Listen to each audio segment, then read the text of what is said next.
नमस्कार, आप देख रहे हैं हर तस्वीर में कहानी और आपके साथ मैं हूं रचा शर्मा। तस्वीर के सिलसिले को शुरू करते हैं और पहली तस्वीर औरंगाबाद से दिखाते हैं। औरंगाबाद में दो भोजपुरी गायकों के बीच भिड़े वॉक युद्ध में दो जातियों के बीच तलवार खींच दी। विवाद बढ़ा तो एक गायक को जेल भेज दिया गया। अब दूसरे सिंगर की गिरफ्तारी का दबाव बढ़ने लगा है।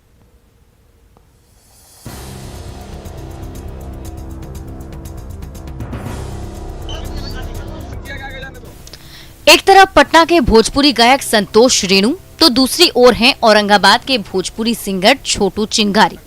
सोशल मीडिया के जरिए दोनों भोजपुरी गायक क्या एक दूसरे से भिड़े, औरंगाबाद की गलियों में कोहराम मच गया। विवाद इतना बढ़ गया कि औरंगाबाद पुलिस ने भोजपुरी सिंगर संतोष रेणु को गिरफ्तार कर लिया। तो गिरफ्तारी के खिलाफ यादव महापरिषद के कार्यकर्ता सड़कों पर उतर आए। सवाल उठाया कि संतोष रेणु को तो जेल में ठूंस दिया, छोटू चिंगारी कब पकड़े जाएंगे। संतोष रेणु यादव जो है थे, यादव समाज के थे, वो रहने वाले कहाँ के थे? तो औरंगाबाद के पुलिस उनको गिरफ्तार करके ला लेती है। और जो व्यक्ति औरंगाबाद का रहने वाला है, क्षत्रिय नगर के रहने वाला है, उनका बाय एड्रेस हम लोगों ने लिखाया है। तो आज तक उनको क्यों गिरफ्तार नहीं किया जाता है, इससे साफ झलक। भोजपुरी गीत संगीत की दुनिया में तेजी से उभर रहे संतोष रेणु और छोटू चिंगारी के बीच व्यावसायिक प्रतिस्पर्धा तो पहले से थी ही। इस मुकाबले ने तीखा मोड़ तब ले लिया जब दोनों गायक एक दूसरे के खिलाफ सरेआम अपशब्दों की बौछार करने लगे। बात जब जाति पर आई फिर तो आगे लग गई। जिस संगीत की स्वर लहरियों में डूबकर भोजपुरी भाषी सब कुछ भूल जाते थे, उसी संगीत में घुले जाति के जहर ने दो जातियों को आमने सामने खड़ा कर दिया। जब दबाव बढ़ा तो संतोष रेणु पकड़े गए, लेकिन उसी विवाद को हवा देने वाले छोटू चिंगारी को पुलिस ने छोड़ दिया तो जाति से शुरू हुई लड़ाई में राजनीति भी घुस गई। छोटू चिंगारी के बारे में आप पता लगा लीजिए, वो मेरा रिश्तेदार नहीं है, वो भाजपा का कैडर है। भाजपा का कैडर है ये, और भाजपा का ये साजिश है। बढ़ती व्यावसायिक प्रतिद्वंदिता और जाति के झगड़े ने दो भोजपुरी गायकों को एक दूसरे का दुश्मन तो बना दिया, लेकिन इस दुश्मनी ने औरंगाबाद की फिजा में भी अशांति फैला दी। एक खेमा जेल की हवा खा रहे संतोष रेणु के साथ खड़ा हो गया तो दूसरा खेमा छोटू चिंगारी के साथ। देखते ही देखते विवाद बढ़ने लगा। फिर भी औरंगाबाद पुलिस की नींद नहीं टूटी तो छोटू चिंगारी की गिरफ्तारी की मांग को लेकर यादव महापरिषद ने सड़क जाम कर दिया। अब पुलिस को एक्शन में आना पड़ा। कब प्रयास करेंगे? तो कहाँ शहर में बाहर है सर कि कहीं और कहीं है? मोबाइल स्विच ऑफ करके आउट हो गया है। अच्छा, तो क्या आश्वासन देना चाहेंगे? जाम जो किए हैं लोग, हम लोगों का प्रयास रहेगा कि जितने से जल्द होगी उसकी गिरफ्तारी की जाए। पहले पवन सिंह और खेसारी लाल आमने सामने आए और अब संतोष रेणु और छोटू चिंगारी का झगड़ा। आखिर ये लड़ाई कहां तक जाएगी? गीत संगीत से अपने चाहने वालों का दिल जीतने वाले भोजपुरी कलाकार क्यों जातियों के खांचों में बट रहे हैं? संजय सिन्हा, न्यूज़ 18 औरंगाबाद।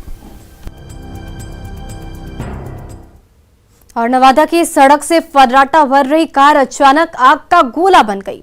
मुसाफिर तो जान बचाकर कार से कूद पड़े, लेकिन पूरी कार जलकर राख हो गई।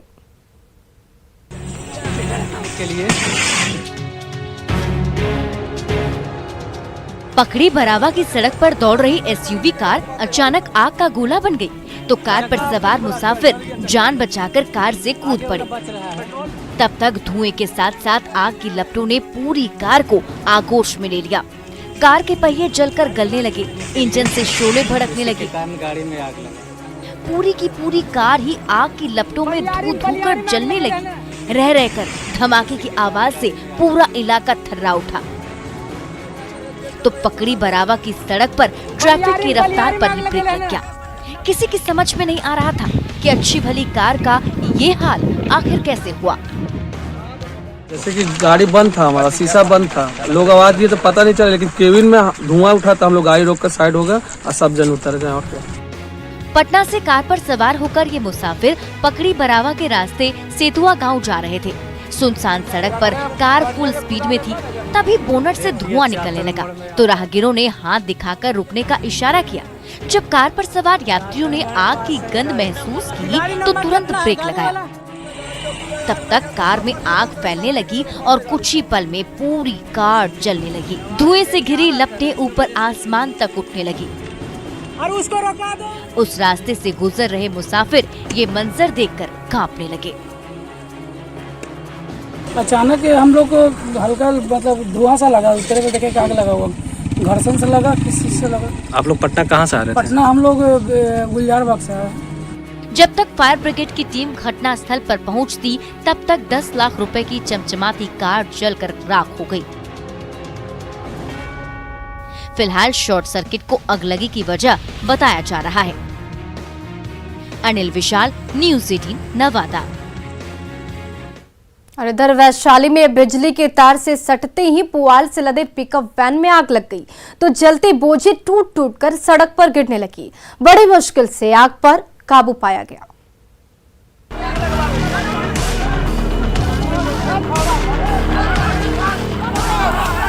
आग की लपटों से घिरी पिकअप वैन मोहम्मदपुर पोझा गांव की संकरी सड़क पर दौड़ने लगी तो गांव की गलियों में कोहराम मच गया।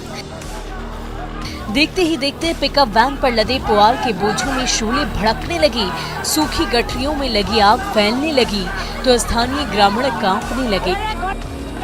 किसी को समझ ही नहीं आ रहा था कि करे तो क्या करे। जब कुछ नहीं सूझा तो ड्राइवर ने एक्सीलेटर दबाया और पिकअप वैन फिर से आगे बढ़ने लगी तो आग से घिरे पुआल के गट्ठर एक एक कर सड़क पर गिरने लगे।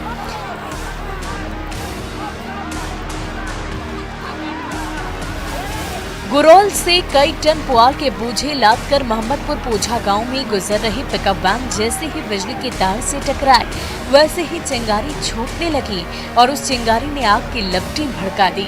पिकअप वैन पर लदे पुआल के बोझे धूं कर जलने लगे। डर के मारे ड्राइवर ने एक्सीलेटर दबाया तो ट्रॉली पर जलते बोझे टूट बिखर कर सड़क पर गिरने लगे तो गांव वाले दौड़े दौड़े आए, डंडे से जलते पुआल नीचे गिराने लगे ताकि पिकअप वैन की आग की लपटों से बचाया जा सके। तब तक ड्राइवर और खलासी जलती गाड़ी से नीचे कूद गए।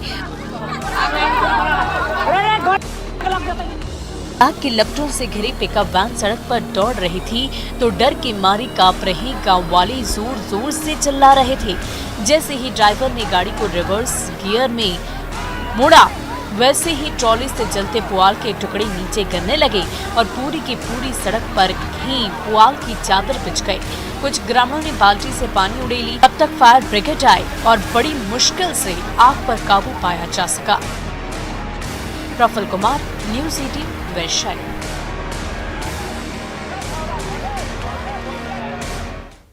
बेतिया में बेरोजगारों को नौकरी का सब्जगवाग दिखाकर मोटी रकम ऐंठने वाले ठगों की चोरी पकड़ी गई। जब बीडीओ और थानेदार ने फटकारा तो ठगों ने एक रुपए वापस कर दिए। यही लाल लाल रसीद कटाकर सरकारी नौकरी पाने का ख्वाब देख रहे बेतिया के इन नौजवानों के सारे सपने तब चकनाचूर हो गए जब मीडिया ने ठगों की पाठशाला में ही नौकरी के नाम पर चल रहे फर्जीवाड़े के खेल का भंडाफोड़ कर दिया। तो दूर दूर के गांव से आए इन बेरोजगारों के पैरों तले जमीन खिसक गई। जब इनरवा पुलिस और मीडिया का दबाव बढ़ा तो शातिर ठगों को बेरोजगारों की गाढ़ी कमाई का एक रुपया वापस करना ही पड़ा। अस्थायी नौकरी दी जाएगी, लेकिन आज मीडिया द्वारा जांच पड़ताल करने के बाद पता चला कि ये एकदम फर्जी है, जो कोई भी मतलब नौकरी का ही नहीं है। अमीन ट्रेनिंग प्रोजेक्ट नामक संस्था पिछले कई दिनों से बेतिया के गांव-गांव में कैंप लगाकर बेरोजगारों का रजिस्ट्रेशन कर रही थी। 400 से भी ज्यादा युवकों से 700 रुपए वसूले गए और 45 दिन की ट्रेनिंग के बाद अस्थायी सरकारी नौकरी देने का वादा किया गया। शाहपुर परसौनी के मिडिल स्कूल और मरजदवा के मनरेगा हॉल में 100 से ज्यादा नौजवानों की ट्रेनिंग चल रही थी। तभी मीडिया की पहल पर मैनाटांड के बीडीओ और इनरवा के थानाध्यक्ष ने संस्था के कागजात की जांच पड़ताल की तो फर्जीवाड़ा पकड़ा गया। फर्जीवाड़ा कैसे रहता है? अभी वीडियो साहब को तो सारा कागज दिखाए, बोल रहे वीडियो साहब बोले कि ऐसे चलाया जाता है, लेकिन आप निःशुल्क दीजिए। तो वीडियो साहब भी बता रहे थे कि ये फर्जीवाड़ा है, आप लोग यहाँ नहीं चला सकते हैं। वही कह रहे हैं कि नहीं चलाने के लिए तो हम लोग नहीं चलाएंगे, ऐसे बेतिया में बेरोजगारों की तादाद इतनी ज्यादा है कि नौकरी का नाम सुनकर ही सब भागे दौड़े चले आते हैं, बिना ये सोचे समझे कि वो किसी ठग का शिकार तो नहीं बनने जा रहे। लेकिन जब मीडिया ने ठगों की करतूत उजागर कर दी तो ये भोले भाले बेरोजगार अपनी गाढ़ी कमाई लुटाने से बच गए। प्रफुल्ल कुमार, न्यूज़ 18 बेतिया।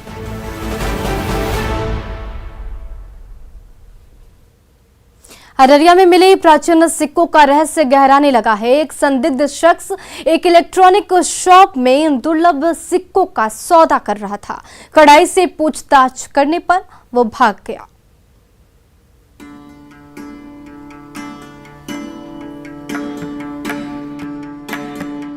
किसी सिक्के में राम सीता की जोड़ी चमचमा रही है तो किसी सिक्के में राम सीता के सामने राम भक्त हनुमान हाथ जोड़े नजर आ रहे हैं। किसी सिक्के में राम सीता और लक्ष्मण है तो किसी में पवन पुत्र हनुमान।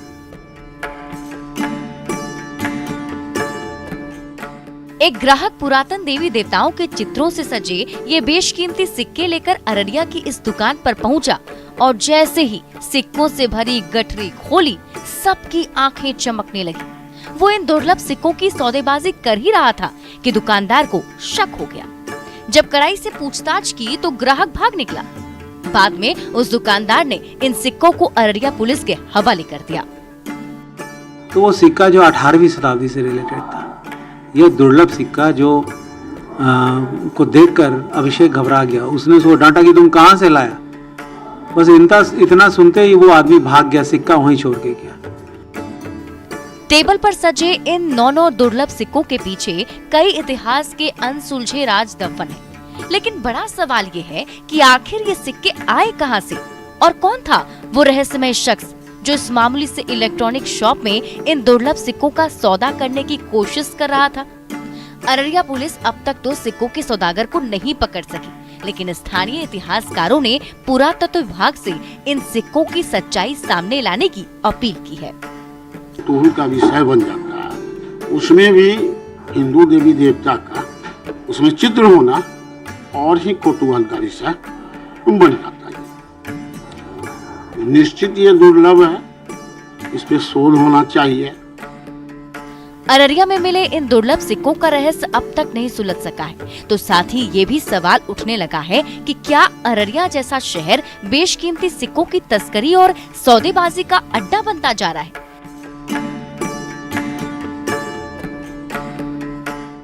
सतीश कुमार, न्यूज़ 18 अररिया।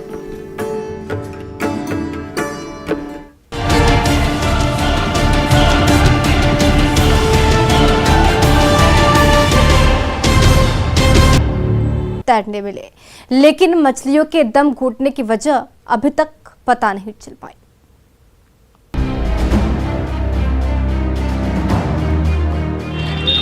जिस कलकल करती गंडक नदी में कभी जल की रानी बेफिक्र होकर तैरती रहती थी, वही अब गंडक नदी की धारा आज मछलियों की कब्रगाह बन गई है। पता नहीं क्या हुआ, महुआरी गांव के पास से बहने वाली गंडक नदी की धारा में कई क्विंटल मछलियां मरी मिली। जब स्थानीय ग्रामीणों ने नदी के पानी में मृत मछलियों को देखा तो सबके होश उड़ गए। कोई ईश्वरीय प्रकोप बताने लगा तो कोई जादू टोना, लेकिन मछलियों के बेमौत मारे जाने की वजह कोई नहीं बता पाया। महुआरी नदी में लगातार मछलियां मर रही हैं और गंध आ रही है, क्या कहना चाहते हैं आप? हाँ, मछली बहुत मर रही है और बहुत गंध आ रहा है। इस संबंध में क्या कहना चाहते हैं आप?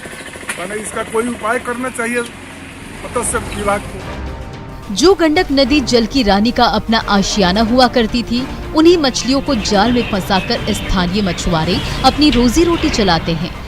लेकिन उसी गंडक नदी के पानी में दूर दूर तक तैरती मृत मछलियों की तस्वीरों ने महुआरी के ग्रामीणों को परेशान कर दिया है।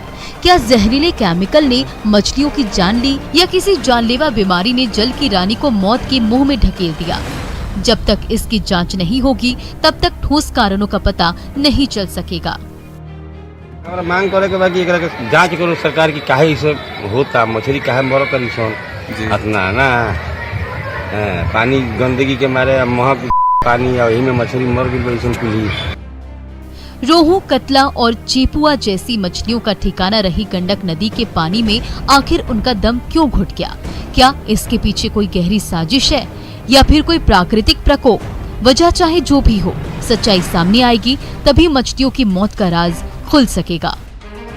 मृत्युंजय सिंह, न्यूज़ 18, सिवान। पाकुड़ में रात के अंधेरे में शातिर चोर ने खाली घर से लाखों रुपए का माल उड़ा लिया। सीसीटीवी कैमरे में कैद तस्वीरों के जरिए पाकुड़ पुलिस उस अपराधी की तलाश में जुटी है।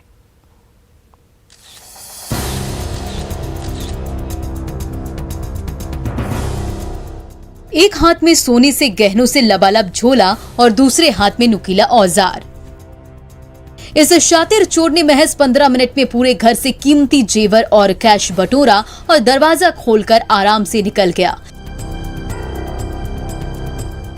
जैसे घर वाले लौटे तो गहनों के खाली डब्बे और कैश से खाली अलमीरा देखकर होश उड़ गए। जब घर के अंदर और बाहर लगे एक एक सीसीटीवी कैमरे को खंगाला गया तो इस दाढ़ी वाले चोर की सारी करतूत सामने आ गई। रात के अंधेरे में लाखों की सनसनीखेज चोरी की ये वारदात हुई हिरणपुर के हाथकाठी गांव में। स्थानीय निवासी मोहम्मद हुसैन का पूरा परिवार मुशायरा सुनने के लिए दूसरे गांव गया हुआ था। खाली घर देखकर इस शातिर अपराधी की बाँछें खिल गई। बड़े आराम से पूरे घर का चप्पा चप्पा छान मारा, बेडरूम से कैश और कीमती गहने उड़ाए, झोले में ठूसा और बड़े आराम से घर से बाहर निकल गया और मेन रोड से पैदल चलकर निकल भागा। लेकिन उसकी एक एक हरकत सीसीटीवी में कैद हो गई।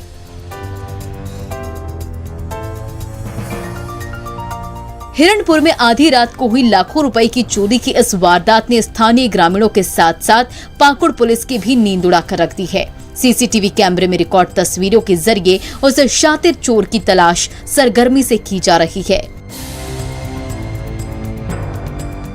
नंदकिशोर मंडल, न्यूज़ 18, पाकुड़। और फिलहाल इस बुलेटिन में बस इतना ही। बने रहे न्यूज़ 18 बिहार झारखंड के साथ, क्योंकि न्यूज़ 18 पर खबरों का सिलसिला लगातार जारी है।